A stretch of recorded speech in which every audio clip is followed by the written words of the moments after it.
Bonjour à toi très cher spectateur, bienvenue pour cette vidéo news consacrée au film Ready Player One. Et en fait, pour être plus précis, on va surtout parler du livre. Mais du livre parce que le film va sortir évidemment.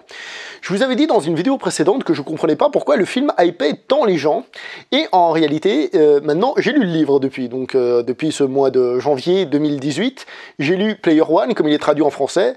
Et je dois vous avouer que du coup, je suis vachement hypé de voir ce que cela peut donner au cinéma. Parce que le livre, lui, m'a beaucoup plu dans sa manière d'être. Alors, c'est un livre très geek, ultra référencé sur les années 80. Donc c'est pas du geek moderne, en plus c'est du geek très américain. Par exemple, par rapport à nous, il y a un truc qui surprendra, c'est que il me semble bien que Dragon Ball n'est jamais cité. Alors que chez nous, un geek, c'est la première chose qu'il dirait, presque. Alors, chose qui m'a surpris tout de même, ça parle de choses japonaises. Par exemple, si vous regardez The Big Bang Theory, ça parle de comics, de machin, mais très peu de références japonaises. Dans celui-là, il y a des références japonaises, il y a Ultraman, il y a Godzilla, il y a plein de trucs. Donc ça m'a beaucoup plu. D'après la bande-annonce du film, on constate déjà qu'il y aura des différences. Parce qu'il y a une scène dans la bande-annonce que j'ai pas le souvenir d'avoir lu dans le livre. Donc, il semble qu'il y ait des différences. Rappelons quand même que le scénariste du film, c'est Ernest Cline lui-même, donc l'auteur du bouquin. Ce qui est une bonne et une mauvaise chose à la fois, parce que ça veut pas dire que ce sera un bon scénario et donc un bon film, mais ça veut dire que au moins il respecte son idée de base, ou alors qu'il part sur autre chose, mais au moins il ne trahit pas l'idée de l'auteur, puisque c'est lui l'auteur. La chose importante à retenir, c'est que Ernest Cline, le fait de travailler avec Steven Spielberg, lui a donné des idées. Après avoir écrit Player One, il avait écrit un autre roman dont le nom m'échappe, qui est, paraît-il, assez proche dans l'idée, et là maintenant, il a déclaré, et je trouve ça très intelligent, qu'il allait faire une suite à Ready Player One. Donc il allait écrire une suite, donc le livre. Le livre aura une suite.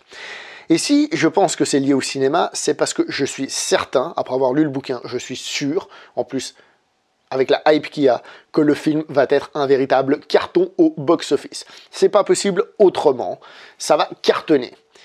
Donc, Ernest Cline, qu'est-ce qu'il a déclaré? Donc, ils ont fait un truc de questions-réponses par rapport à la nouvelle sortie de la bande, enfin la nouvelle bande-annonce du film. Et là, ils lui ont posé la question s'il penchait sur une suite, et il répond, je cite, « C'est vrai, je ne peux pas trop en parler, mais il n'y a pas de meilleure inspiration pour un écrivain que de retourner dans un monde sur lequel il a déjà travaillé et de voir Steven Spielberg lui donner vie. » Il déclare même qu'il a rebondi sur quelques idées de Steven Spielberg dans le film, donc quelques différences, quelque chose que Steven Spielberg voulait mettre dans le film, qu'il va mettre dans le livre. Et comme j'ai dit, comme je suis sûr que le film va être un carton interplanétaire, et ben le fait qu'il écrive une suite, je pense, va guider et donner envie justement aux producteurs de faire une suite. Alors vous me direz, les producteurs n'ont pas besoin qu'il y ait un livre pour faire une suite.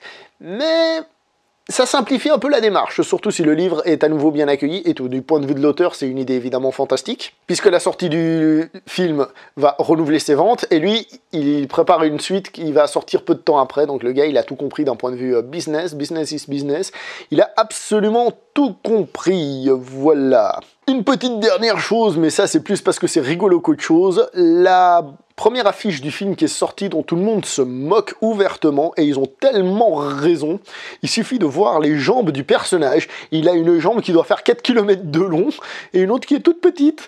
Celui qui a fait cette affiche, alors, je dis pas qu'elle est moche, mais à ce niveau-là, il aurait dû faire attention, hein, parce que c'est de la SF, mais à ce point-là, pas du tout. Hein. Précisons que dans le livre, il n'y a pas de problème de différence de taille dans les jambes. Peut-être que dans le film, c'est ça, hein. Peut-être que dans le film, c'est ce qu'ils ont prévu, mais ça n'a pas l'air d'être le cas d'après les bandes annonces. Donc, voilà, à premier abord, ça a l'air chelou. Je pense que la prochaine affiche corrigera cette petite erreur. Voilà, bon, j'ai pas grand chose à dire de plus, hein. C'était juste pour vous informer qu'il y a une suite au livre et que par conséquent, il y aura sans doute une suite au film, parce que je suis sûr et certain qu'il va fonctionner. Que je vous conseille de lire le livre, d'accord? Même si, comme j'ai dit, il fait beaucoup de références aux années 80, c'est pas le geek classique qu'on entendrait chez nous.